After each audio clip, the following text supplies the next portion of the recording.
श्रीराम समर्थ. गोपाल कृष्ण भगवान की जय.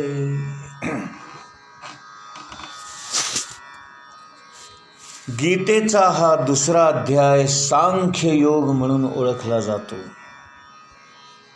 श्रीकृष्णाने अर्जुनाला हा सांख्य योग सांगितला आहे. भगवंताने नेमकं काय सांगितलं हे कळण्यासाठी आपल्याला सांख्ययोग म्हणजे काय याची थोडीशी ओळख करून घेणं आवश्यक आहे. म्हणजे मग श्रीकृष्णाने अर्जुनाला सांख्ययोग का सांगितला, त्याचा हेतू काय होता हे आपल्याला समजून येईल. ही ओळख करून घेतल्यानंतर आपल्या असं लक्षात येईल की सांख्ययोग आणि विवेक यामध्ये काहीच फरक नाही आहे. आणि हे जर आपल्याला पटलं तर आपला हेतू साध्य झाला असं म्हणायला हरकत नाही. भगवद्गीतेचं मुख्य कार्य काय असेल तर आपलं अज्ञान नाहीसं करून ज्ञानप्राप्ती करून देणे.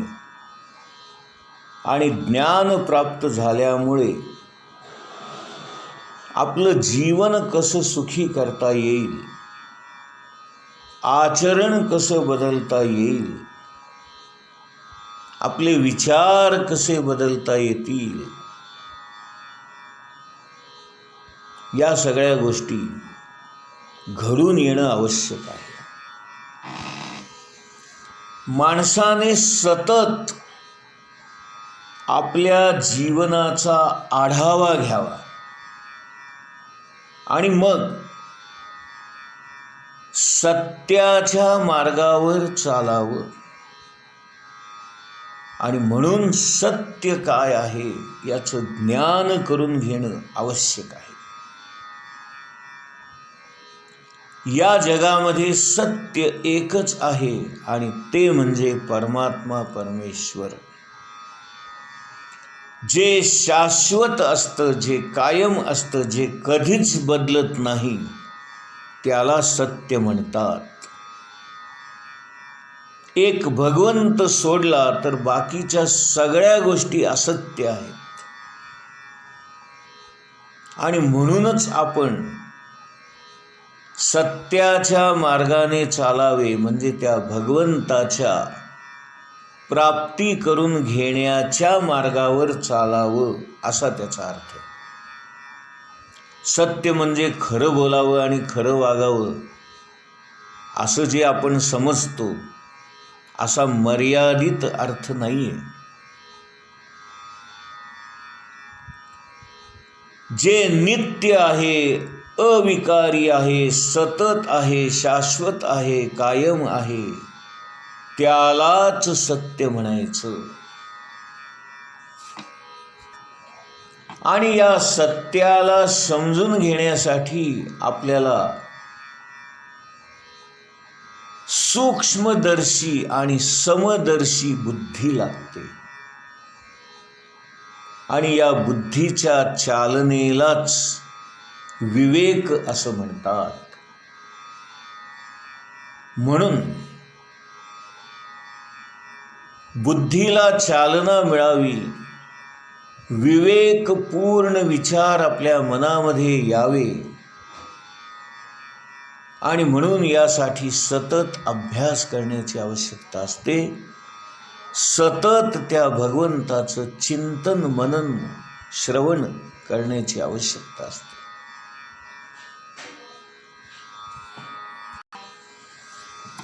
भागवतामध्ये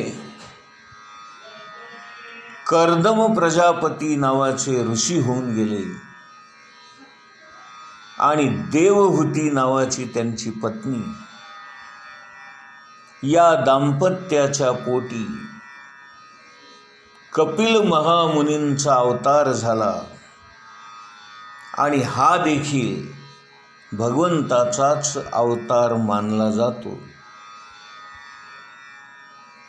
हा जो बाळ कपिल होता तो वयाच्या 6व्या वर्षीच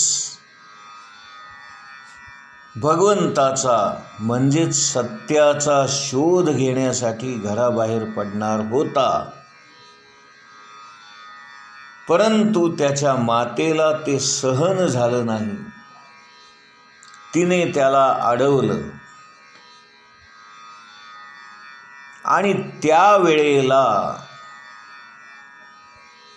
त्या बाल कपिल महामुनींनी आपल्या मातेला जे काही सांगितलं, जे काही ज्ञान दिलं, त्यालाच सांख्ययोग असं म्हणतात. म्हणूनच गीतेमध्ये भगवंतानी जेव्हा आपले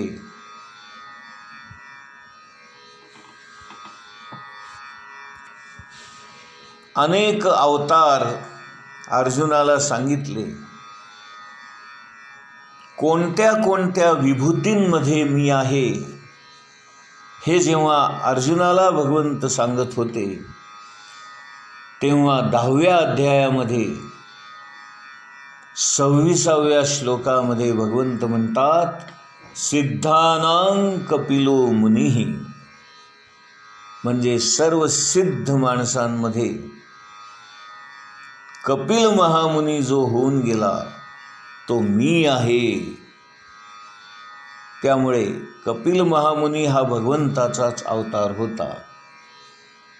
म्हणजेच सांख्य तत्वज्ञान हे कपिलानी जरी सांगितलेलं असलं तरी तो भगवंताचाच अवतार असल्यामुळे भगवंतानेच ते सांगितलेलं आहे असाच त्याचा अर्थ होतो.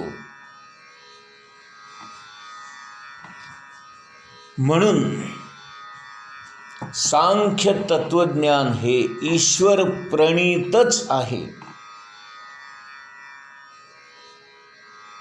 कपिलाने जर हे तत्वज्ञान आपल्या मातेला दिलं नसतं तर वेदांताची जी काही वाढ झालेली आपल्याला पुढे दिसून येते ती झाली नसती. म्हणून कपिल महामुनींचं हे योगदान सांख्य तत्वज्ञानाच्या प्रसाराच्या दृष्टीने अत्यंत महत्त्वाचं आहे. सांख्य तत्वज्ञान ही अतिप्राचीन अशी प्रणाली आहे. वेद, उपनिषदे, पुराणे, इतिहास आणि गीता या सर्वच ग्रंथामध्ये सांख्य तत्वज्ञानाचा उल्लेख केलेला आपल्याला दिसून येतो.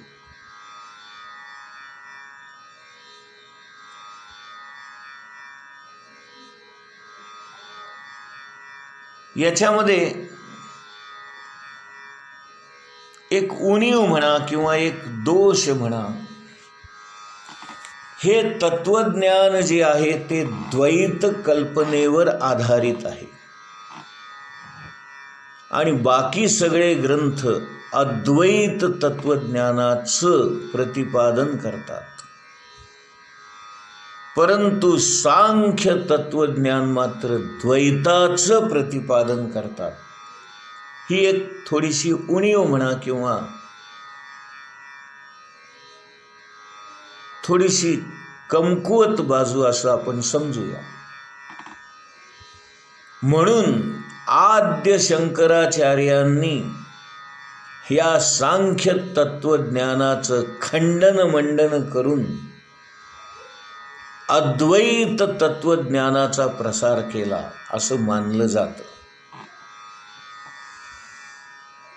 आणि शंकराचार्यांनी जे अद्वैत तत्वज्ञान आपल्या गीतेवरील भाष्य ग्रंथामध्ये केलंय,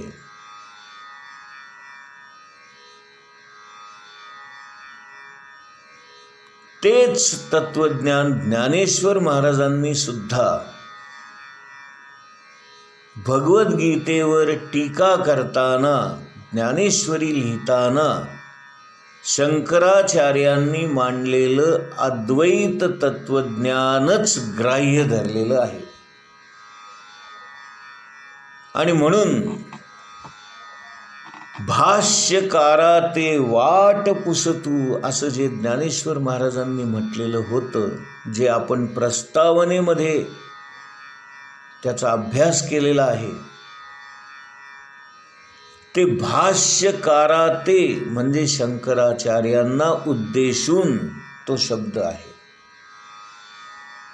आणि म्हणून ज्ञानेश्वरीमध्ये अद्वैत तत्वज्ञानाचाच म्हणजे शांकर भाष्य, हे जे शंकराचार्यांनी केलेलं गीतेवरील भाष्य आहे, त्याचाच आधार घेण्यात आलेला आहे. पण असं असलं तरी सांख्य तत्वज्ञानामध्ये जी काही तत्व कपिल महामुनींनी सांगितलेली आहेत, ती मात्र ज्ञानेश्वरीने स्वीकारलेली आहेत. सांख्य तत्वज्ञान हे का म्हणायचं? सांख्य म्हणजे संख्या, आणि 24 ही संख्या त्यांनी गृहीत धरली. कुणी? कपिल महामुनी. आणि म्हणून सांख्य तत्वज्ञानामध्ये 24 तत्वांचं चिंतन मनन केलेलं आहे. 24 तत्वांचा अभ्यास केलेला आहे. 24 तत्व समजून सांगितलेली आहेत.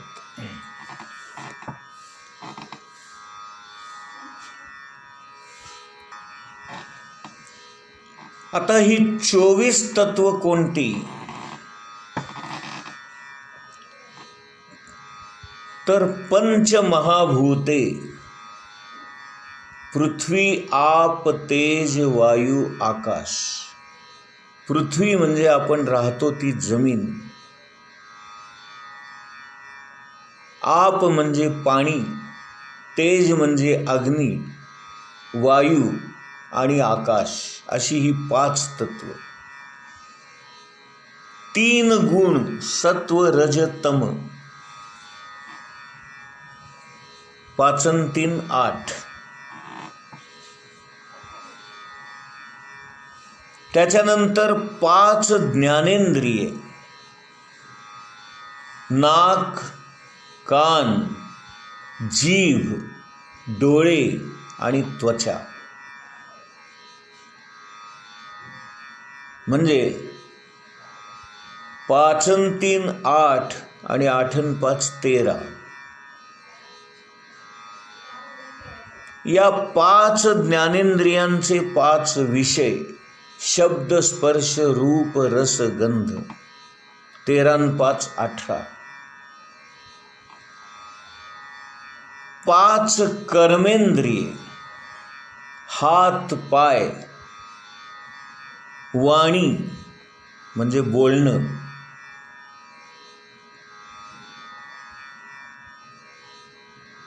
आणि प्रजोत्पादन करणारं आपलं इंद्रिय, आणि शरीरातील मल बाहेर टाकणारं आपलं गुदद्वार, आणि प्रजोत्पादन करणारं इंद्रिय शिस्न. ही 5 कर्मेंद्रिय म्हणजे झाले 23. आणि 24वं मन. हे मन नावाचं इंद्रिय आहे असं आपण मानतो, पण ते प्रत्यक्षामध्ये दिसत नाही.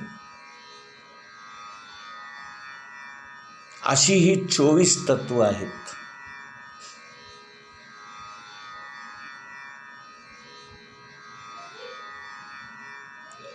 आता काही जण तीन गुणांच्या ऐवजी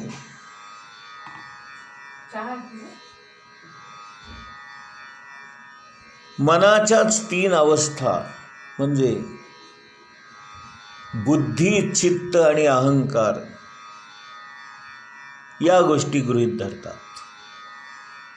म्हणून मनाच्या ज्या चार अवस्था आहेत, मन, बुद्धी, चित्त, अहंकार, या चार गोष्टी आणि बाकीच्या 20 पंचमहाभूते, 5 ज्ञानेंद्रिये, 5 विषय आणि 5 कर्मेंद्रिये, ही 20 आणि मन, बुद्धी, चित्त, अहंकार हे 4, असे 24. काही लोक अशी 24 तत्व आहेत असं मान्य करतात.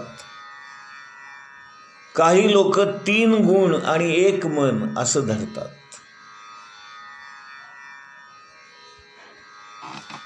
तीन गुण आणि 1 मन असं धरणं हे जास्त योग्य आहे.